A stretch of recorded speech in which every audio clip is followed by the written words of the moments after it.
설정한 이유를 간략히 말씀드리겠습니다.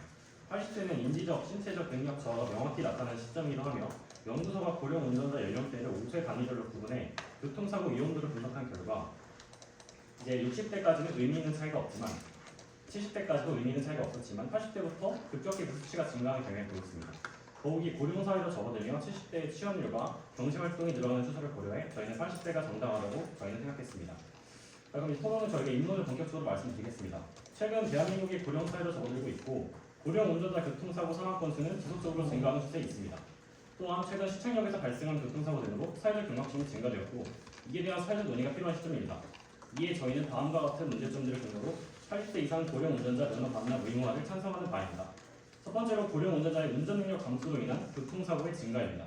이화여대 보건관리학과에서 제출된 논문에 따르면 고령 운전자들의 정보 처리 능력의 저하와 반응 시간의 증가로 인해서 고령 운전자들이 교통 환경에 많은 정보들을 적절히 조직화하는 데 어려움이 있게 되며 결국 부적절한 결정을 내리게 된다고 하였습니다. 따라서 실제 차량 운전 상황에서 다른 자동차들의 통과 시간이나 속도에 대한 판단에서 사고나 실수로 인한 위험 행동이 증가하게 될 것이고 이는 자연스럽게 교통사고의 증거로 이어지게 될 것입니다. 두 번째로 고령 운전자의 사고로 인한 사회적 비용을 감소시킬 수 있습니다. 고령 운전자 운전면허 다시 반납 정책의 교통사고 감소 효과에 관한 연구에 따르면 여기서의 실시한 기초통계 분석에서 면허 반납자 수가 2017년에선 1000명당 1.1명에서 2022년에는 67.3명으로 대폭 증가했는데 그와 동시에 사회적 비용 또한 1000명당 6.5억에서 3.8억으로 감소하였습니다. 그리고 페널회계 분석에서는 고령 운전자 면허 반납은 교통사고와 그로 인한 사회적 비용을 통계적으로 유의미하게 감소시킴을 확인했는데 구체적으로 지역에서 한 명의 고령 운전자가 면허를 반납하는 경우에는 1년 동안 0.0118건의 교통사고가 감소하는 것으로 나타났고 한 명의 고령 운전자 면허 반납이 연간 42만 원에서 최대 125만 원의 사회적 비용을 감소시키는 것으로 나타났습니다. 게다가 한 건의 면허 반납을 위해 경찰청 또는 지방자치단체가 투입하는 예산이 평균 10만 원의 상당에 불과하므로 운전면허 반납 정책 효과는 상당히 크다고 볼 수 있습니다. 마지막으로 80세 이상의 한정한 운전면허 반납은 기본권의 정당한 제한이라는 점입니다. 저희가 주장하는 바는 이동권 자체를 제한하는 것이 아니라 이동권을 행사하는 여러 방법 중 운전을 통한 이동권 행사의 한 방법만을 제한하는 것입니다. 앞서 두 번째 근거에서 말씀드렸듯이 운전면허 반납으로 인한 상당한 공익은 이미 확인되었고 제한되는 개인의 사익은 지역 대중교통을 더욱 활성화하거나 일본의 제도를 도입해 고령 운전자들이 무료 탈 수 있는 택시 승차권을 발행하거나 고령자들을 위해 이동식 판매 차량을 지자체에 운영하는 등 운전면허를 반납한 고령자들의 삶의 질을 다른 수단으로 충분히 보장할 수 있을 것입니다. 이렇게 고령 운전자의 저하된 운전 능력 등을 사유로 80세 나이 한정에서 운전면허 반납을 의무화하는 것은 사회적 비용을 감소시켜 제한되는 사익보다 공익이 크니 명백하며 고령 운전자들의 이동권을 보장할 수 있는 여타 정책을 병행한다면 고령 운전자들의 이동권 또한 과도하게 제한하지 않으므로 운전면허 반납의 의무화가 정당하다고 저희는 주장하는 바입니다. 이상입니다. 네, 감사합니다. 다음 반대측 1번 토론자 질문 시작해주세요. 반대측 질문 시작하겠습니다. 본격적인 토론에 앞서 저희는 토론측이 대신한 고령 운전자의 영역을 80대로 정하고 동의하고 토론을 진행하도록 하겠습니다. 저희는 다음과 같은 세 가지 근거를 들어 고령 운전자의 운전면허 반납 의무화에 동의합니다. 첫째, 헌법상 고령 운전자의 이동권을 보장되어야 합니다. 헌법 14조에 따르면 모든 국민은 거주 지역의 자유를 가집니다. 고령 운전자의 운전면허 반납을 의무화하는 것은 이러한 기본권을 직접적으로 제한할 수 있으며 그에 따라 여러 사회적 문제를 야기할 수 있습니다. 대표적으로 2012년 충남 지역에서 고령 운전자에 대한 면허 반납을 유도하는 정책이 시행되었지만 모든 지역의 인구 원수로 교통포로가 심화되는 와중에 이동 자체가 진행된다면 불편을 야기할 수 있습니다. 실제로 대중교통의 접근성이 낮은 농어촌 지역에서는 운전이 유일한 이동수단이 고령자가 많습니다. 추가적으로 일본의 한 연구에서는 운전면허를 반납한 고령자 중 사회적 활동이 감소하고 우울증 증상이 증가한 사례들이 보고되었습니다. 이는 운전을 반납한 이동수단의 의미를 넘어 개인 활동을 일으키고 사회적 교육 방법은 중요한 요소를 보여줍니다. 둘째, 고령 운전자의 운전 능력은 개별적으로 평가되어야 합니다. 도로교통법 제73조 5항은 75세 이상의 고령 운전자가 운전면허를 갱신하거나 신규로 면허를 취득하려는 경우 일정한 교통안전 교육을 의무적으로 이수해야 한다는 규정을 갖고 있는데요. 이 제도를 통해 운전 능력이 충분하다고 판정된 고령 운전자들은 면허를 갱신할 수 있습니다. 이는 모든 고령 운전자를 위험으로 강조하여 면허 반납을 강제하는 것은 과도한 일반화에 해당하는 때문입니다. 따라서 고령 운전자들에게도 운전 능력이 충분하다고 판정된다면 면허를 유지할 수 있어야 합니다. 셋째, 고령 운전자 면허 반납 의무화 이후에 대안을 통해 문제 해결을 가능합니다. 문제의 근본적인 해결책은 단순히 면허 반납을 강제하는 것이 아니라 안전을 유지하면서도 고령 운전자들의 이동권을 보장할 수 있는 대안을 도입하는 데 있습니다.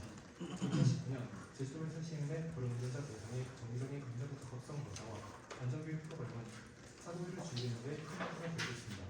이러한 교육 프로그램 외에도 고용운전자를 위한 경제보조장치 지원과 같은 제한적인 정책을 통해 이동권을 보장하고 동시에 안전한 교통을 구성하는 방식이 필요합니다. 이상의 세 가지 근거를 들어 저희는 고용운전자의 유망한 인권을 권유합니다. 감사합니다. 다음은 반대측 이번 토론자 교차조사 진행해주세요. 네, 찬성식의 기본적인 대전제부터 묻고 진행하겠습니다. 운전면허란 어떠한 나이가 지나면 자동적으로 취득되는 것입니까? 네, 시험을 통해서 취득하는 것입니다.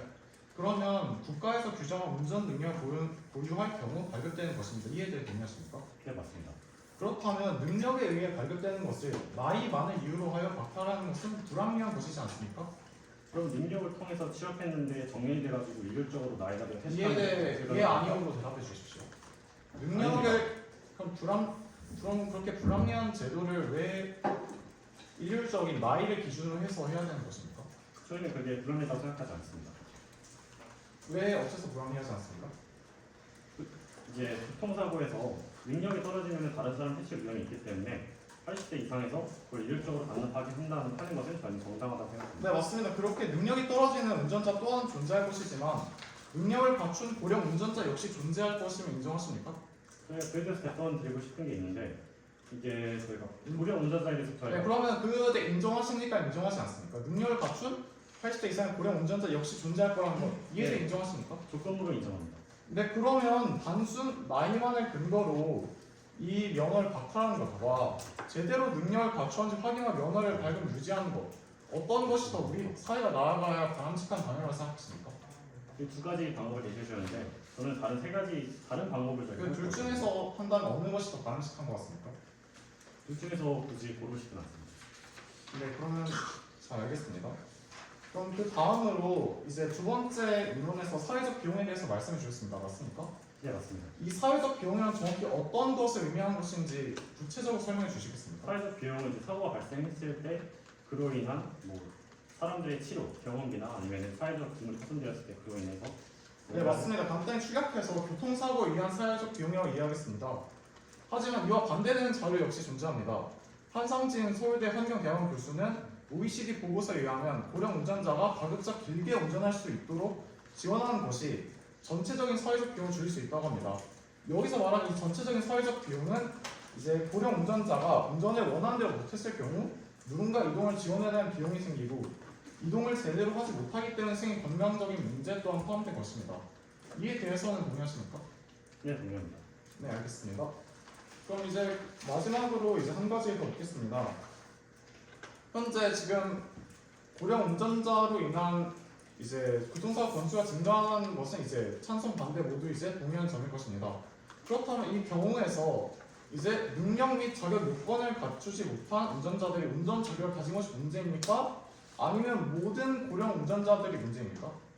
고령 운전자들이 보통적으로 능력이 떨어지기 때문에 반납해야 되는 것이 맞습니다. 그러면 자격 요건을 가진 고령 운전자들에서는 문제가 안 나옵니다. 감사합니다. 다음 찬성 측 이번 토론자 교차조사 진행해주세요. 네, 교차조사 시작하겠습니다.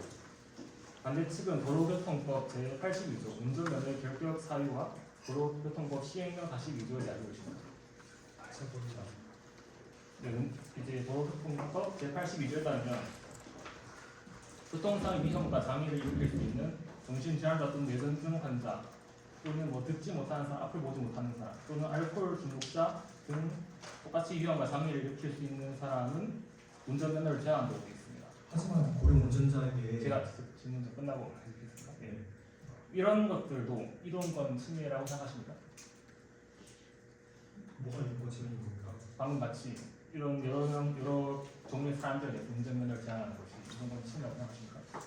하지만 고령 운전자에게 그런 질병이 있다고 확신할 수 없지 않습니까? 그러니까 일단 제 질문 대답해 주겠습니다. 네, 그런 사람들에 대해서는 인정합니다. 침해가 아니라는 것이죠. 치매가 아니라 이동권 침해가 아니라는 것이죠. 네. 그렇다면 왜 이런 사람들에게 제한을 준다고 생각하십니까? 그런 사람들이 운전하는 것이 위험한 건 아닙니까?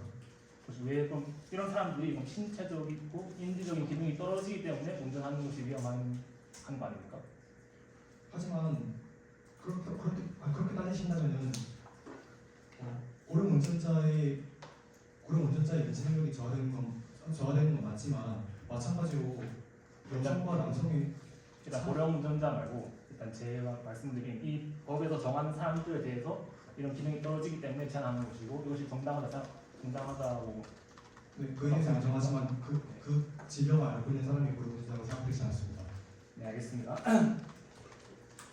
그럼 저희가 정한 80세 이상 고령자들은 전반적으로 크게 신체적 능력, 인지적 능력이 떨어진다고 생각하십니까? 인정합니다. 네. 어떤 고령자분들은 차를 가지고 계신 분들은 신형차를 더 많이 가지고 있을까요? 부형차를 더 많이 가지고 있을까요? 잘 모르겠습니다. 그렇습니까? 저희 삼성화재 교통안전문화연구소에 따르면 고령자분들은 부형차를 훨씬 더 압도적으로 많이 가지고 있고 이런 부형차들은 이제 이런 사고를 방지하는 긴급 제동 장치나 페달 오조작 방지 장치 등이 달려 있지 않습니다. 그래서 아까 반대 측에서도 이런 장치들을 지원하는 것을 대안을 말씀하셨는데 이런 장치들이 얼마나 비용이 얼마나 되는지 아십니까? 얼마나 됩니까? 일단 버스는 최대 2천만 원이 가능하고 승용차는 500만 원 그리고 페달 오조작 방지 장치는 30만 원에서 50만 원 사이 그래서 최소 530만 원입니다. 그럼 80세 이상 운전자가 몇 명이 되는지 아십니까? 감사합니다. 다음으로 자유 토론 진행하겠습니다. 반대측 3번 토론자부터 시작해 주시면 되겠습니다. 찬성 측의 교차 질문에서 말씀하신 삼성화재 관련 자료는 삼성화재가 자사에 접수된 자동차품 사고를 토대로 만든 통계로 알고 있습니다. 이에 따라서 자료의 신뢰성을 파악할 수 없을 것 같고 추가적으로 찬성 측이 처음에 찬성 근거로 제시해주신 이동권 자체를 제한하는 것이 아니다 이렇게 얘기하셨는데 농촌의 경우 고령화율이 2020년 11월 기준 24.1%로 초고령 사회 기준의 20%를 넘었습니다. 특히 농촌 지역 중 면 지역 고령화율은 31.3%로 30%를 넘어선 상황이며 80세 이상 노인 인구 비율도 9.6%로 다른 지역에 비해 3.1%나 높은 상황입니다. 이에 따르면 고령 운전자들의 운전 면허를 반납을 의무화하는 것이 그런 농촌에 거주하고 있는 고령 인구들의 이동권을 제한하는 것이라고 볼 수 있지 않습니까? 그 부분은 이제 저희가 고령 사회로 접어들면서 지역에서의 어떤 그런 이동이 불편한 상황들을 인정합니다. 하지만 그런 노인 고령자 운전자들에게 면허를 유지시켜줬을 때 위험성을 고려한다면은 노인 지역 사회에서 어떤 마을버스 운행 횟수를 늘린다거나 이런 다른 수단으로 이동권을 조장할 수 있다면은 좀 큰 문제가 되지 않을 거라고 생각합니다. 말씀하신 것처럼 그 마을버스의 이용 빈도를 높이는 것이 대안이 될 수 있지만 그렇다면 운전자 면허에 대해서 일괄적으로 면허 정지를 시키는 것이 아닌 아까 교차 질서에서 말씀해 주신 것처럼 그런 페달 급제동 장치나 그런 제도적 기술을 통해서 해결할 수 있는 거 아닙니까? 네, 어쨌든 그렇게 어떤 장치를 자동차에 다는 것 또한 사회적 비용이 들어갈 것이고 지역에다가 마을버스 운행, 그러니까 교통을 좀 더 편리하게 만드는 것 또한 사회적 비용이 둘 다 들어갈 것입니다.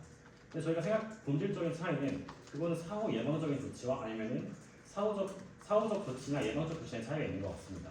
그 운전면허 반납자에게 반납을 시키게 되면 일단 위험성은 저하가 되고 교통사고도 일어나지 않을 것이기 때문에 이건 예방적인 조치인 반면에 그렇게 미리 어떻게 반납을 이제 시키지 않고 나중에 사후에 처리하는 것은 그렇게 위험성을 가지고 가는 것은 저희 사회적 처리고 미리 예방적 차원에서 조치하는 게 저희 더 효율적이라고 생각을 합니다.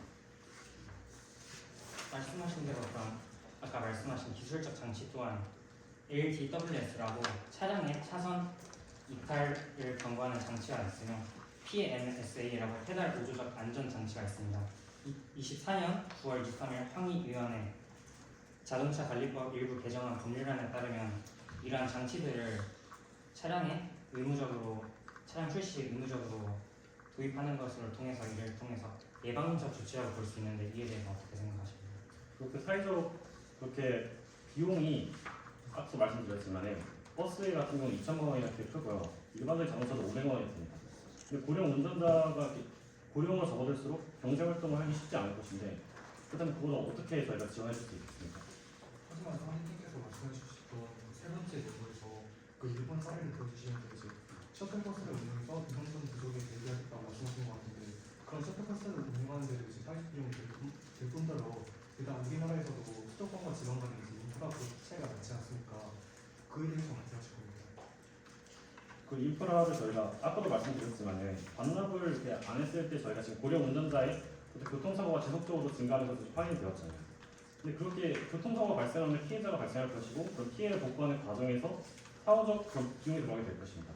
만약 반납을 하게 된다면은 그 반납을 한 뒤도 무조건 반납을 하도록 유도하는 데 사회적 비용을 들고 인센티브를 제공한다던가 이동권의 자율성을 보장하는 데 사회적 비용이 들어가지만은 뭐 그런 것은 예방적 조치이기 때문에 오히려 예방적 조치가 사후적 조치가 더 정당하지 않을까 생각합니다.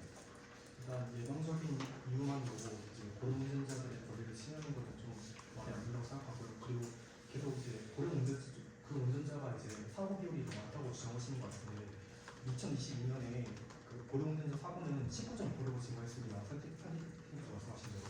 하지만 그 면허 소지자 비율은 40.3%가 증가했습니다. 이 비율만 보면은 고령운전자가 이제 사고가 난 이유가 마냥 고령운전자의 탓만 할 수 없는 거 아닙니까?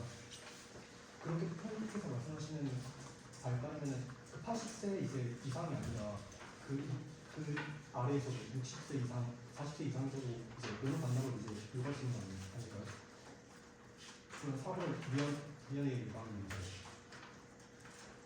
그 말씀하신 그 소지자 대비 사고 비율이 좀 적을 수는 있습니다만 이제 그런 것은 고령자들은 상대적으로 차를 덜 운전하기 때문에 주행거리가 짧아서 주행거리에 대한 사고를 계산해야 한다고 생각합니다. 저희가 기사한 바에 따르면 국회 입법조사처의 통계에서 65세 이상 고령 운전자와 비고령 운전자보다 사고율이 43.1% 높게 나타났습니다. 근데 저희 토론이 지금 해당 제시하는 게 80세 이상인데 65세 이상 운전 좀 벗어난 것이지 않습니까? 65세만 해도 이 정도면 80세는 당연히 높을 거라고 생각하셔야 돼요. 그럼 그냥 추측으로 봐줘야 되겠습니다. 추측이지만 합리적인 추측이 나타납니다. 네, 알겠습니다. 또한 첨언하자면 전체 교통사고 사망자 수는 지난 5년간 14,632명이었는데 이 가운데 65세 이상 고령 운전자로 분류될 수 있는 운전자들이 발생시킨 사망자는 모두 3,678명으로 전체의 4분의 1 규모입니다. 노인 인구가 전체 인구 중에서 20%이고 이 노인 인구 중 운전면허 발급률이 14%인 것을 고려해봤을 때는 상당히 높은 수준으로 교통사고를 일으키는 것으로 파악할 수 있습니다. 하지만 그에 대한 논의는 마냥 고령 운전자뿐만 할 수밖에 없는 게 아니라 고령화 인구 비율이 증감에 따라서 필연적인 결과를 생각하고 그리고 반대로 자동차 면허 소지자들이 가해자 사고 건수 비율에서는 오히려 80세 이상에서 줄어드는 결과를 보였습니다. 어떤 비율로 봤어요? 80세 이상 면허 무슨 말씀이죠? 뭐가 다시 말씀해주세요. 자동차 면허 소지자들이 가해자 사고 건수 비율이 80세 이상에서는 오히려 떨어지는 결과를 보였습니다. 80세 이상이 되면은 운전을 오히려 더 안 하기 때문에 사고가 날 확률이 적어서 그런 거 아닌가요? 그렇다면 굳이 의무화할 필요 없잖아요. 그럼 저희가 혹시 모르는 위험성을 감지하기 위해서 의무화를 진행하는 거죠. 그러면 모든 80세 이상 고령 운전자들은 잠재적 범죄자인가요? 그렇게 볼 수는 없죠. 그러면 거기서 이제 잠재적 위험도가 높은 고령 운전자 대상으로 자격 요건 시험을 좀 더 강화하여 더 위험도를 내리는 것이 더 합리적이고 올바른 방안 아닐까요? 그렇게 된다면 오히려 모든 운전면허 그런 소지자들한테 80세 이상의 소지자들한테 하나하나 그 심사를 진행하기보다는 그럼 반대로 일률적으로 한 번에 반납하게 하고 꼭 필요한 사람만 다시 이제 엄격한 심사 조건을 거치는 게 더 사회적 비용이 적지 않을까요? 사회적 비용이 적기보다 이거는 좀 더 우리 사회가 나아갈 더 올바른 방향 아닐까요? 왜냐하면 모든 80대 이상을 잠재적 위험군을 분류하여 반납시키는 것보다 거기서 이제 운전을 희망하는 사람들 역시 있을 테니까 그 사람들에 대하여 더 엄격한 시험을 통해 자격 유지를 하는 게 더 올바른 방향 아닙니까?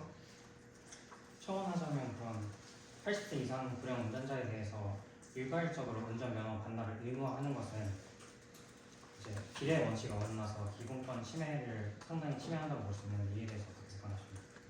그렇게 일률적으로 반납을 하는 것은 저희가 아까도 말씀드렸지만 이렇게 반납을 안 하게 된다면 고령 운전자들의 인지 능력이 떨어질 것이고 그렇기 때문에 사고가 날 확률도 당연히 늘어나게 될 것입니다. 사고가 날 확률이 늘어났는데 아까도 설문 연구 조사에서 봤듯이 80세 고령 운전자들이 80세 이상의 그냥 고령 운전자들이 한 건당 면허를 반납할 때 사회적 비용이 평균 한 건당 45만 원씩 감소를 하였습니다. 이렇게 사회적 비용이 감소하는 것을 보면은 어떤 개인들이 침해되는 사익보다 어떤 확보되는 공익이 더 큰 거 아닌가요? 하지만 저희가 교차 질에서 앞서 제시했듯이 OECD 보고서에 의거하면 고령 운전사가 가급적 길게 운전할 수 있도록 지원하는 것이 전체적인 사회적 비용을 줄입니다. 이 사회적 비용이란 물론 교통사고에 있는 비용에서는 약간 손해가 있을 수 있지만 그 외 분야에서는 오히려 더 이득이 될 수 있다는 부분입니다. 이에 대해서 동의하시지 않습니까? 그 이외의 분야는 어떤 게 있을까요? 대표서 아까 말했듯이 이제 고령 운전자가 운전을 이제 못할 경우엔 누군가 그 운전 지원에 그 이동을 지원해야 할 비용이 생기고 또 이동을 제대로 하지 못하기 때문에 생기는 건강상의 문제 같은 경우들을 이해하는 겁니다. 공연상의 이동 문제 다른 사람은 충분히 부담 가능한 거 아닌가요? 하지만 이제 가장 이제 잘 이용한 수단인 그 이제 운전 면허로 이용 운전이 그중 하나에 포함되기 때문에 OECD 보고서에 그렇게 제시된 거 있지 않습니까? 그리고 말씀드렸다시피 지방에서는 국가가 없었거든요. 수도권에 비해서. 그럼 고령 운전자들이 이제 운행할 수 있는 그런 할 것은 보통 자가용이 전부인 경우가 대부분이고요. 하지만 그 인프라 확충 문제는 인프라를 확대해 나가는 것에 초점을 맞춰야 되지 운전면허를 발급해줘서 그걸 해결해야 된다는 논의는 이해 맞지 않는 것 같습니다. 정확히 이게 어떤 뜻인가요? 그러니까 예를 들어서 비수도권 지역에 병원이 적으면은 비수도권 지역에 병원을 확충해 나가는 방향으로 해결해 나가는 것이 옳은 방향이지 이것을 인지 능력이 현저하게 떨어지는 80대 이상 고령자에게 운전면허를 부여해서 그런 문제를 해결하고자 하는 방안은 옳지 않다는 생각입니다. 저희 측에서 계속 주장하고 있는 게 인지 능력이 현저히 떨어진 80대에게 이제 현재 운전면허 유지하자는 것이 아닙니다. 인지 능력이 충분히 갖춘 80대 중에서 운전을 희망하는 사람들 그런 사람들을 대상으로는 의무 반납을 해서는 안 된다는 것이 저희 측의 가장 큰 주장이라고 생각하는데 이에 대해서는 어떻게 생각하십니까? 그들에게 충분히 인지 능력이 있다고 판단한 검사가 되어도 노인이 나이가 되다 보면 갑자기 병역을 당연히 큽니다. 운전을 하다가 갑자기 그런 인지 능력이 저하되는 순간이 와가지고 그때 검사 당시에는 괜찮았는데 갑자기 운전할 때 갑자기 이제 병이 나가지고 사고가 일어나면 어떻게 대처하실 것인가?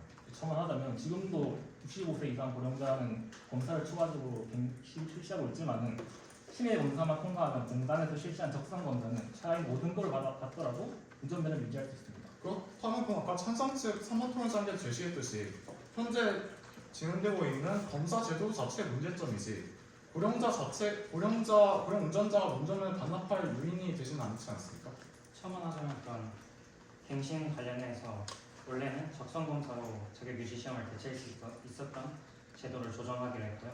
그다음에 최저등급인 5등급을 2항목 이상 받으면 원래 불합격이었으나 앞으로는 4등급을 2개 이상 받았을 때 불합격하는 것으로 기준을 상향 조정했고 또한 응시 횟수도 3회 이전에는 무제한 재응시가 가능했지만 앞으로는 3번 불합격하면 이제는 다시는 검사를 받을 수 없게 됐다.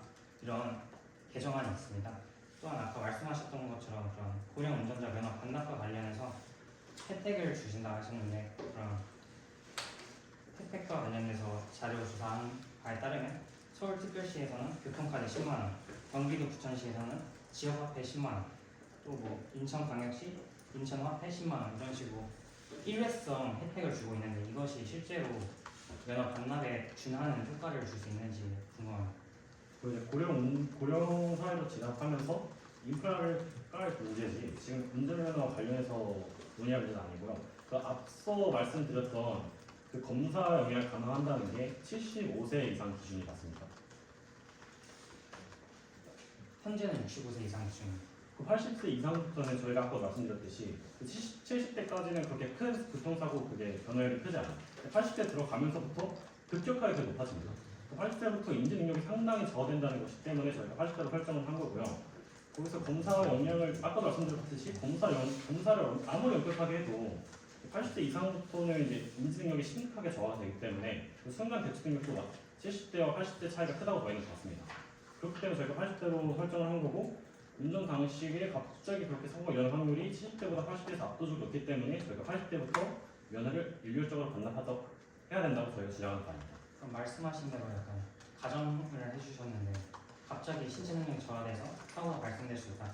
이건 가정이기 때문에 합당한 추론이라고 볼 수 없을 거고. 저희 통계에서 근거에 말씀드리는 거예요. 70대까지는 그렇게 크게 교통사고가 일어나지 않다가 80대부터 급격히 늘어나기 때문에 그렇게 말씀드린 거예요. 금방 제시해주신 자료처럼 80대 이상에서 오히려 면허 소지자의 수가 적긴 하지만 그런 통계 자료에 따라서 80세 이상에서도 운전 사고가 감소하는 추세가 있고요. 그다음에 아까 말씀하신 것처럼 65세 기준이지만 65세에서 69세는 3년마다 70세 이상은 매년 통과해야 된다 이런 식으로 기준을 엄격하게 더하면 충분히 효과적으로 제어할 수 있다 생각합니다. 아까 말씀드린 이분이 말씀하셨던 거는 80대 이상부터는 저희가 조사한 자료에 따르면 그렇게 운전 거리가 그렇게 크지 않거든요.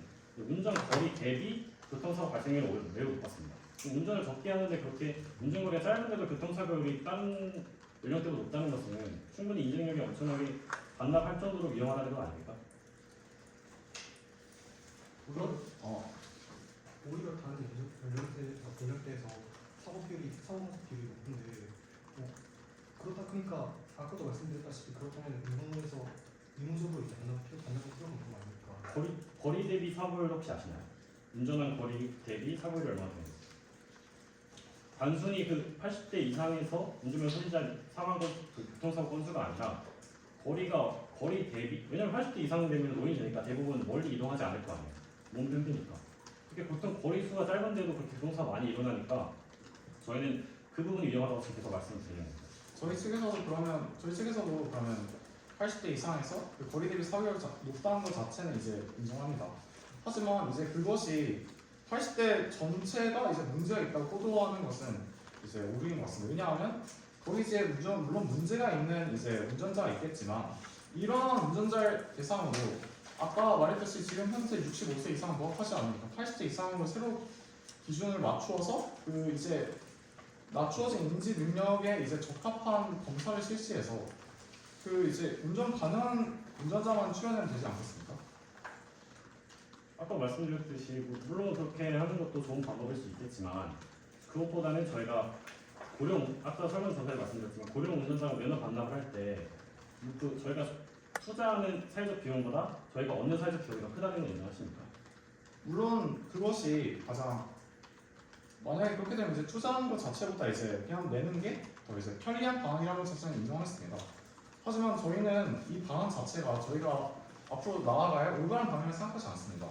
운전을 원하는 사람이 운전을 할 수 없는데 그 사람 운전하고 싶은데도 그 충분한 능력을 갖췄는데 근데 단지 그냥 평균적인 사람들이 인지능을 저하돼서 이 집단에서 아예 금지한다? 이것은 잘못된 거지 않습니까? 그렇다면은 그렇게 일률적으로 반납을 시킨 다음에 오히려 일률적으로 반납을 시키고 추후에 원하는 사람만 따로 이렇게 실시해서 검사를 실시해서 운전면허를 발급하는 것이 더 사회적 면에 효율적이지 않겠습니까?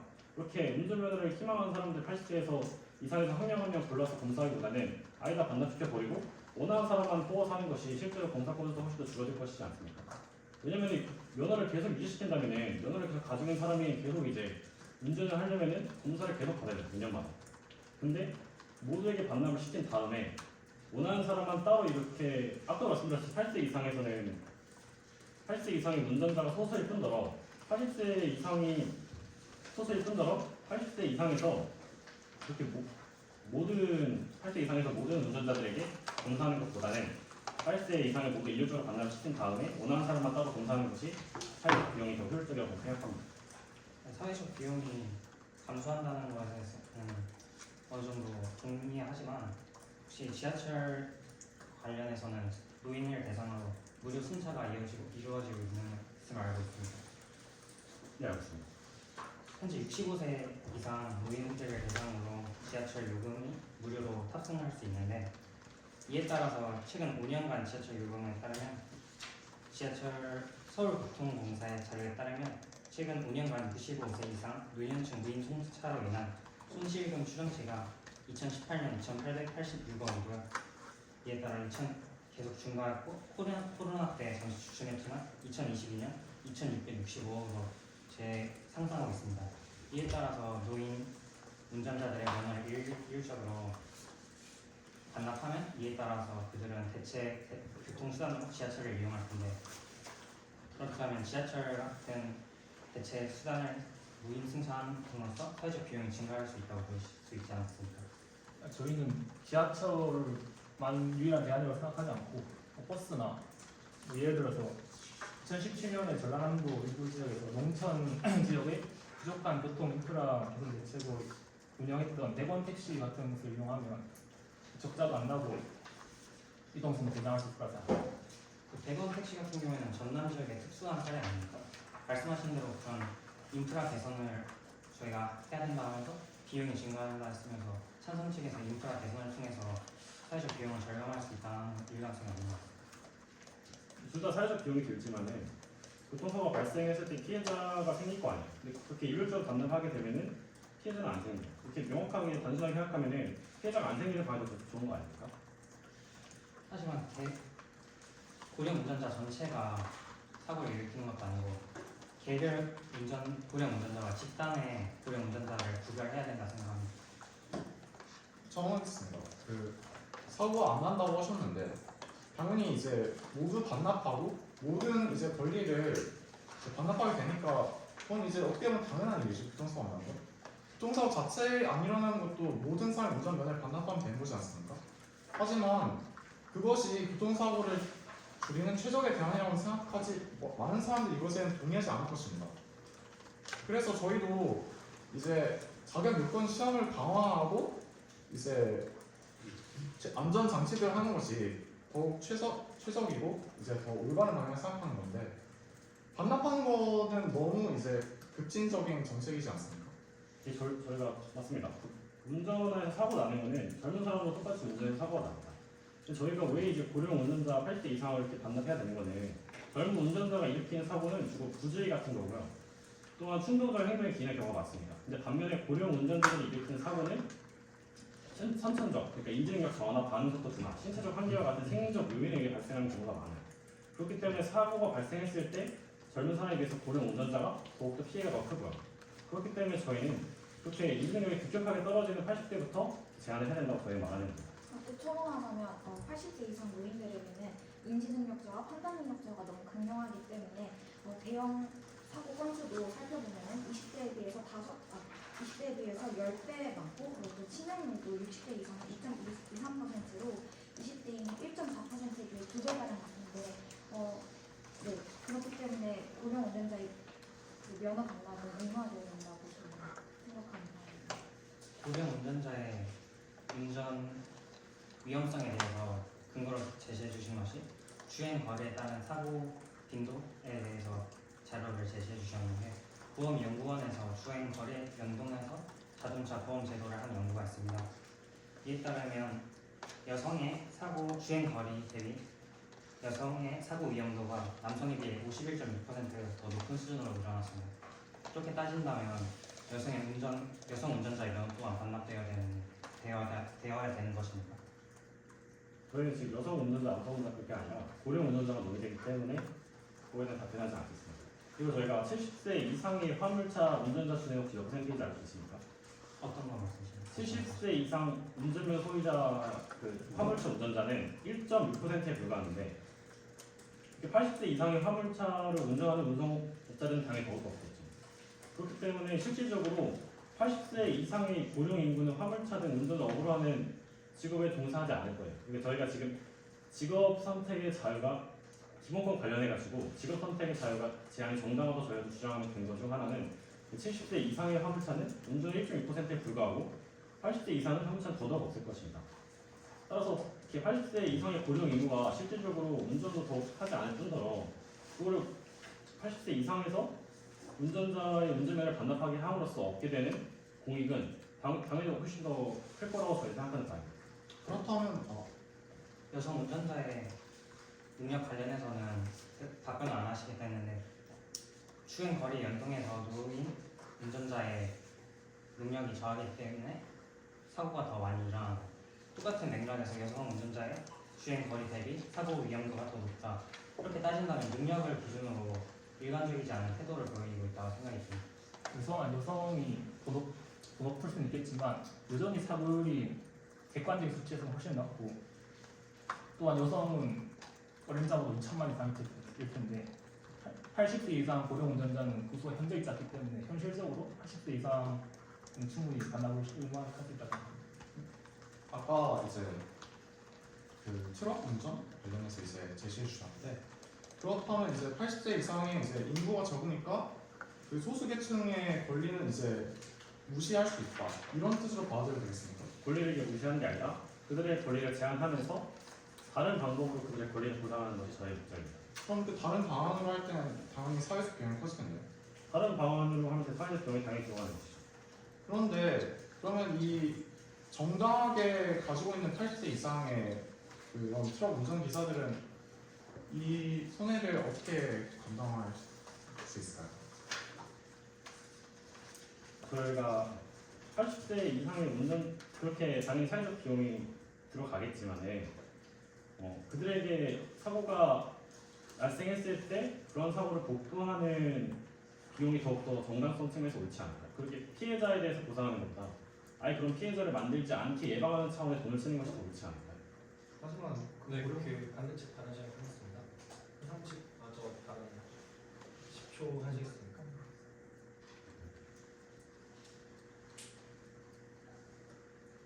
없으시면 넘어가겠습니다. 반대측 마무리 발언 시작해주세요. 지금까지 토론에 수고해주신 토론자 여러분 그리고 경청해주신 부원분들께 모두 감사의 말씀을 드립니다. 최종 발언 시작하겠습니다. 저희 팀은 논의 대상인 고령 운전자의 면허 반납 의무화와 관련한 면허 반납 의무화가 이동권이라는 노인들의 기본권을 침해하며 고령 운전자의 운전 능력은 개별적으로 평가되어야 하며 제도적 대안이 존재한다는 점에서 고령 운전자 면허 반납 의무화에 반대했습니다. 이에 대해 찬성 측은 고령 운전자 면허 반납 의무화가 이동권 자체를 제한하는 것이 아니라 주장했으나 저희 측은 교통 인프라가 미비된 지역에 따르면 그런 지역의 고령화 비율도 높으며 그런 지역의 고령 운전자 면허 반납 의무화하는 것은 어떻게 보면 이동권 자체를 제한한다는 근거를 제시하여 상대 측 주장을 약화시키고 저희 측 주장을 강화할 수 있었습니다. 또한 저희 측에서 사선 차량 이탈 경고 장치 혹은 PMS의 페달 보조적 안전 장치를 통해서 제도적, 기술적 지원을 통해 이런 고령 운전자의 사고 위험을 줄일 수 있다고 대안이 존재한다고 반론하였을 때 반대측은 이에 대해 효과적으로 반론을 제시하지 못했습니다. 이런 측면에서 찬성 측이 주장하고 있는 이동권 자체를 제한하지 않는다는 주장은 효과적이지 않았으며 또한 대안이 존재함에도 불구하고 기본권을 과도하게 침해하는 이런 조치를 주장하고 있다는 점에서 논리성이 떨어진다고 볼 수 있습니다.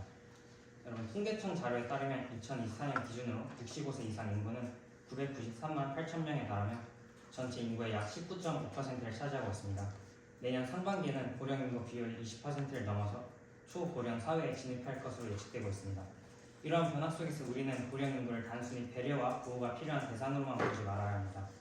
고령자들은 차별과 배제의 대상이 아니라 존중과 이해가 필요한 세대입니다. 결국 우리는 모두 고령 인구에 속할 날이 올 것입니다.